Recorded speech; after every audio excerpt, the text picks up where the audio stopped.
তোর জায়ের পেটে যে বাচ্চা, সে তো জন্মের আগে বাপের হাত খাইছে। জন্মানোর পর যে কি হইব সে একমাত্র আল্লাহই জানে। ও আর কি করব? ও যদি ওর বড় ভাইয়ের লগে থাকতে চাই থাক, আমি থাকুম না এই সংসারে। এখন তুই তাহলে কি করতে চাইতেছিস? চাকরি ছাইড়া দিবি? আমি আর কি করব, চাকরি ছাইড়া দিয়া চলমু কেমনে?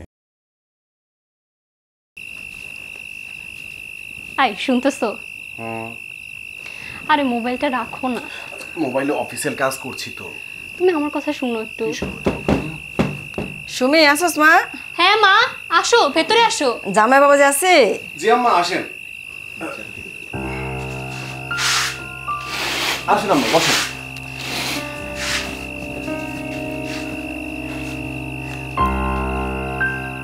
বাবাজি, আমার তো যাওয়ার সময় হয়েছে, আমি কাল বিকালে চলে যাব।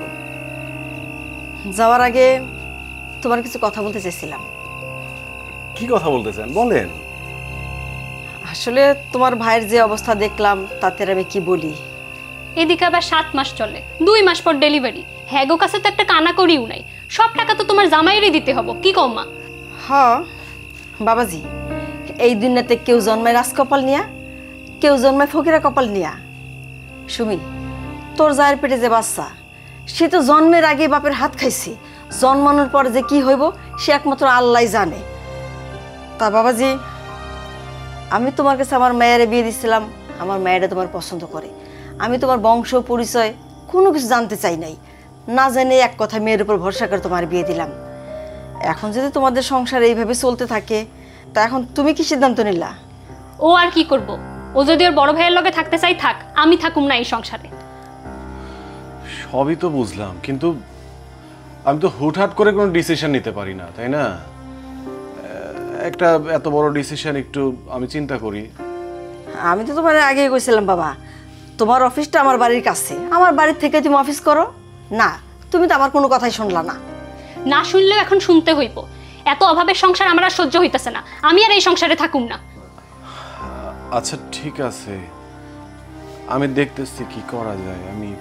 আমি ভালো একটা ডিসিশন নিয়ে তোমাকে আমি জানাচ্ছি। যাই করো খুব তাড়াতাড়ি জানাও, ঠিক আছে?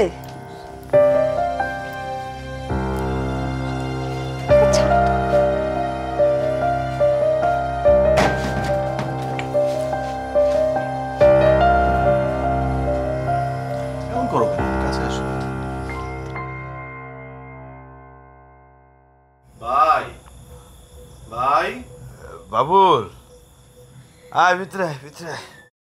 কি করতেছো? তোমার শরীরের কি অবস্থা? এই আসি রে। ভাই, তোমার সাথে একটা কথা ছিল। কি কথা ক? না ওইছে কি, আমার অফিসের ব্যাপারে এই প্রত্যেক দিন দেরি করে পৌঁছাই, এটা নিয়ে বস খালি খ্যাস খ্যাস খ্যাস খ্যাস করে। এর মধ্যে আমারে ইয়া দিছে যে আমি যদি এরপরে যদি দেরি করে পৌঁছাই তাহলে আমারে চাকরি নট করে দিব। তা তুই একটু আগে ভাগে রওনা দিলেই তো অফিসের সময় মতো পৌঁছাতে পারোস, তাই না? আগে ভাগেই তো বাড়াই ভাই, কিন্তু ওই যে স্টেশনে যে যাই, একদিনও কি রেলগাড়ি ঠিক মতো টাইম মতো আসে? একদিনও আসে না। এখন তুই তাহলে কি করতে চাইতেছিস? চাকরি ছাইড়া দিবি? আমি আর কি করবো, চাকরি ছাইড়া দিয়া চলমু কেমনে? সেটা তো কথা না হয়েছে কি, ওই যে ওই সুমির মা, আমার শাশুড়ি, হ্যাঁ কইতেছিল যে হ্যার বাসা থেকে অফিস তো কাছাকাছি, তাহলে হ্যার বাসা থেকে অফিস করতে তাহলে চাকরিটা বাঁচে। ঠিকই তো কইছে। আমার মনে হয় তোর হ্যাগো বাড়িতে যায় থাকলেই তোর ভালো হইব, এইলে তোর চাকরিটা থাকবো। না ভাই, তুমি আমারে দোষারোপ করো না, আমার এর মধ্যে কোনো দোষ নাই ভাই। আমি কিন্তু ওই পারে যা থাকতে চাই না, আমি আমার বাবার বিটা ছেড়ে কই যাবো আমি? শোন, তোর এত ভালো চাকরি, এই চাকরিটা চলে গেলে কি করবি তুই? তোর শাশুড়ি যখন কইছে তোর ভালোর জন্যই কইছে। শোন, অনেক সময় অনেক কিছু টিকায় রাখতে গেলে অনেক কিছু ত্যাগ করতে হয়। তাই এরা যখন কইতাছে তুই হ্যাঁ এনে যাই থাক, আমাকে নিয়ে ভাবিস না। আমার শাশুড়ি এই কথা কয়, সুমিও এই কথা কয়, তুমিও এই কথা কয়, ওই শহরে যে আমার কি হইব তুমি যদি আমার পাশে না থাকো, তোমার পাশে যদি আমি না থাকি? আমাগো জীবন একরকম চলে যাইব, কিন্তু তুই যদি কোনো রকম তোর কোনো ক্ষতি হয়, তুই যদি খারাপ থাকুস, আমি কি ভালো থাকুম? হ্যাঁ, এমনিতে এক হাত নাই, আমি তো তোর জন্য কিছু করতেও পারুম না। পারুম কিছু করতে?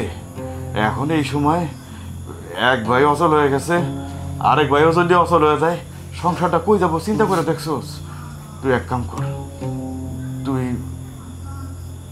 শহরে যেয়ে থাক, ঠিক আছে? তো তুই কবে যাইতে চাইতেছিস? যাইতে যখন ওই বই দেরি করে লাভ কি ভাই? তাহলে আগামী শুক্রবারে যাইগা। ওই তোর ভাগের যে জমি জিরাত যা আছে, তুই চাইলে এগুলো বেচাও নিয়ে যাইতে পারিস। এইটা তুমি কি কইতেছো ভাই? বাবার সম্পত্তি আমি বিক্রি করবো কি জন্য?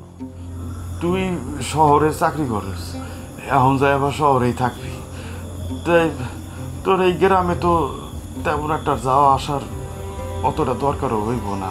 মাঝে মধ্যে আমার এনে আইবি, এইটাই তো। শুধু শুধু জায়গা জমি ফেলা রাখবি কেন?